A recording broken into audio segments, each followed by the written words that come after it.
Assalamualaikum warahmatullahi wabarakatuh.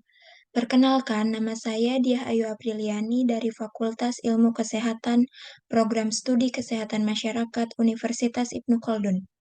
Di sini saya akan menjelaskan rangkuman mata kuliah ID Kesehatan dari materi 1 sampai dengan 8 dengan dosen pengampu Dr. Haji Ahmad Alim LCMA.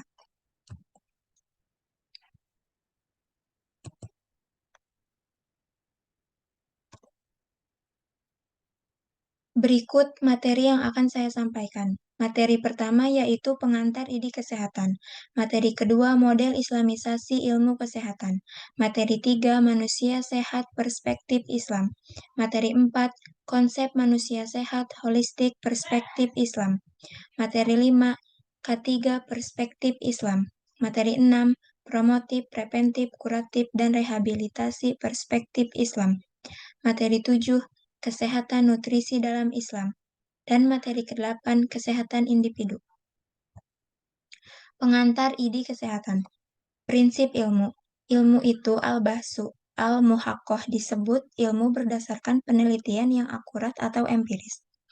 Ilmu itu al-khobar, as-sodik, berdasarkan wahyu agar tidak terjebak terlebih dengan hal-hal yang berkaitan dengan hal gaib.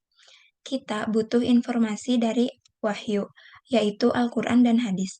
Jadi, itulah pentingnya al-ilmu qoblal qauli wal amal sebagai dasar landasan sebelum kita berucap dan sebelum melakukan sesuatu. Model Islamisasi ilmu kesehatan. Islam memandang sehat dari komprehensif secara fisik dan secara rohani, lahir dan batin. Ada dua istilah yaitu yang pertama sihah bersifat fisik biologi. Yang kedua, afiah, merupakan kesehatan yang bersifat mental psikologis. Dalam menjaga kesehatan, diperintahkan untuk melihat dari perspektif hidup suci, bukan sekadar bersih. Konsep manusia sehat holistik perspektif Islam. Manusia diciptakan oleh Allah terdiri dari jasad dan naluri. Jadi, kita tidak boleh hanya mengejar kepentingan jasad saja, yaitu duniawi. Mengejar hal-hal yang sifatnya empiris duniawi akan merusak jiwa, sedangkan menyingkirkan nilai ibadah atau agama maka akan berbahaya. Salah satu penyebab hati yang rusak adalah karena dosa, dan ketika hati yang berpenyakit tidak diobati dengan zikir, sholat, silaturahmi, maka akan ada titik hitam di hatinya.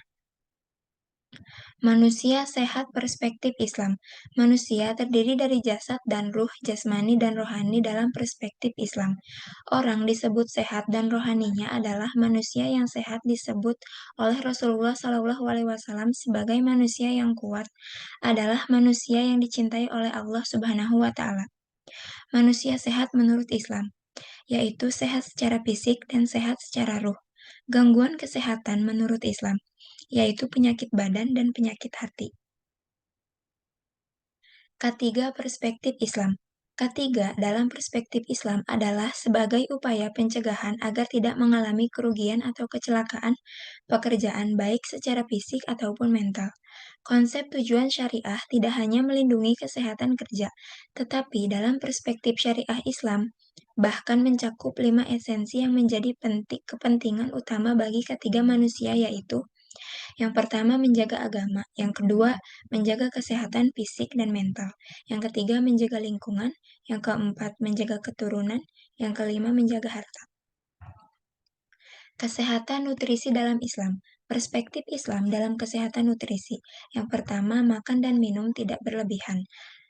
Terkandung dalam Al-Baqarah ayat 168 dan Al-A'raf ayat 31. Yang kedua, gizi buruk karena cara yang haram, efek doa ditolak dan tidak didengar oleh Allah. Yang ketiga, rasa syukur atas nikmat dari Allah, nikmat gizi dari hewan, tanaman, bahkan obat-obatan yang Allah kasih. Yang keempat, pengaruh nutrisi yang halal dan baik maka berdampak kepada kesehatan jiwa dan mental. Kesehatan individu. Kesehatan individu dalam Islam tidak hanya mencakup kebersihan jasmani, tetapi juga kesucian rohani. Kebersihan jasmani ditunjukkan dengan mensucikan diri dari hadas dan najis, sedangkan kesucian rohani ditunjukkan dengan bersihnya hati dan pikiran. Jadi, seorang individu dikatakan sehat jika bersih secara jasmani dan juga rohani. Promotif, preventif, kuratif, dan rehabilitasi perspektif Islam.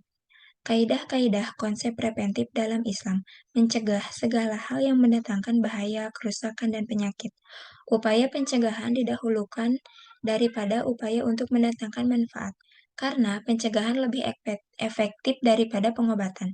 Nabi Muhammad SAW bersabda bahwa memerintahkan tidak boleh melakukan sesuatu yang membahayakan diri dan juga orang lain.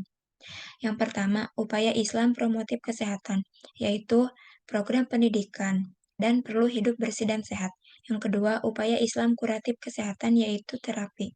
Yang ketiga, upaya pemulihan dalam Islam, yaitu pemulihan jiwa dan raga. Cukup sekian penjelasan yang bisa saya sampaikan, kurang lebihnya mohon maaf. Wassalamualaikum warahmatullahi wabarakatuh.